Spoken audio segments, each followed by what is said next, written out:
बिस्मिल्लाहिर्रहमानिर्रहीम। अस्सलातु अस्सलामु अलैका या रसूल अल्लाह सल्लल्लाहु अलैहि व आलिहि वसल्लम। आप दुरूद पाक पढ़ें, इस्तग़फ़ार पढ़ें, आपके मसाइल ज़रूर हल होंगे, आपकी ज़िंदगी में मिरेकल्स होंगी और आपकी परेशानियां ज़रूर ख़त्म होंगी। अपने अल्लाह पर यकीन रखें। एक ऐसा खूबसूरत और आज़मूदा अमल आयत करीमा ला इलाहा इल्ला अंता सुब्हानका इन्नी कुन्तु मिनज़ ज़ालिमीन। ये एक ऐसा अमल है जो हर परेशानी में, हर नामुमकिन काम में फ़ौरी असर दिखाने वाला अमल है। एक फ़ैमिली थी, काफ़ी अच्छी फ़ैमिली थी और पूरे शहर में उनका नाम मशहूर था कारोबार के लिहाज से। तो एक दिन रात को उनके घर पर किसी डाकुओं ने हमला कर लिया था। तो ये सारी फ़ैमिली को बहुत ज़्यादा परेशान किया था डाकुओं ने।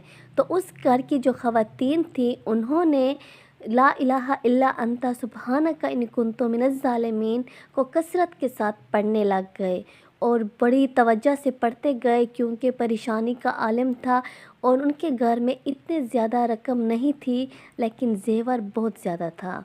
तो उन डाकुओं ने रकम तो सब की सब उठा ली लेकिन जो ज़ेवर था उन्होंने ज़ेवर की तरफ देखा भी नहीं और ना ही औरतों को कुछ कहा। तो ये सारे घर वाले काफ़ी हैरान थे कि और जब सुबह हुई तो पुलिस को बताया।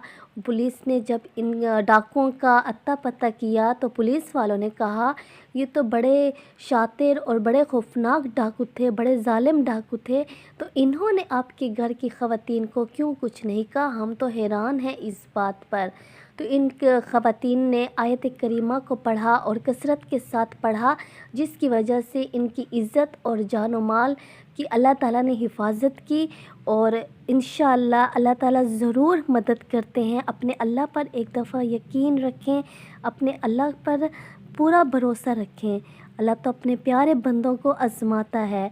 जितनी आप तवज्जो के साथ जो भी ज़िक्र करते हैं, जो भी आप अल्लाह से दुआ मांगते हैं, अल्लाह ज़रूर आपकी दुआओं को सुनेंगे, आपकी परेशानियों को ख़त्म करेंगे और हमारी लाइफ में मिरेकल ज़रूर होते हैं।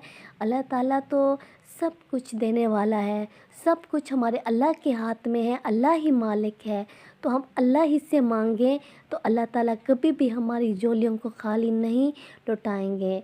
अपने अल्लाह पर यकीन रख के दुरूद शरीफ को पढ़ें, इस्तग़फ़ार को पढ़ें और आयत करीमा का जो मैंने आज आपको मिरेकल सुनाया, आयत करीमा तो हर परेशानी के लिए, हर जो कोई भी मुसीबत होती है, कोई भी टेंशन होती है जिसकी इंसान को समझ नहीं आती, हर मसलों के लिए आयत करीमा एक खूबसूरत तरीन अमल है। आप बस यकीन से पढ़ें। दुरूद पाक तो एक ऐसा अमल है कि अगर आपको इजाज़त हो या ना हो लेकिन दुरूद शरीफ तो आप हर हालत में पढ़ सकते हैं और इस्तग़फ़ार का ज़िक्र आप ज़रूर करें क्योंकि हमारे पास ऐसे कोई गुनाह होते हैं या किसी को हमने तकलीफ़ दी होती है जिसकी वजह से हमें फ़ायदे नहीं मिल रहे होते, चाहे हम कुरान पढ़ते हैं, चाहे हम दुरूद शरीफ पढ़ते हैं। तो जब आप अस्तग़फ़िरुल्लाह का विर्द करेंगे तो आपके दिल को सुकून होगा। आप ख़ुद भी आज़मा लें इस चीज़ को। जब दिल को सुकून होता है तो बस दिल को एक इत्मीनान सा होता है कि हमारे अल्लाह हमारे गमों को जानता है, हमारी परेशानियों को देख रहा है और हम जितने भी परेशान हैं, जितने भी तकलीफ़ में हैं, हम दुनिया वालों से क्यों कहें? दुनिया वालों ने तो हमारा कुछ भी नहीं करना, हमारा सब कुछ करने वाला ज़ात जो है वो हमारी अल्लाह ताला है। तो आप जितने यकीन और मोहब्बत के साथ दुरूद शरीफ का विर्द करोगे, इस्तग़फ़ार पढ़ोगे, आपकी लाइफ में उतने ज़्यादा मिरेकल्स होंगे और आपकी लाइफ इंशाअल्लाह ज़रूर परेशानियों से निकलेगी और एक खूबसूरत ज़िंदगी अल्लाह ताला आपको अता करेंगे। अपने अल्लाह पर यकीन रखें इंशाअल्लाह।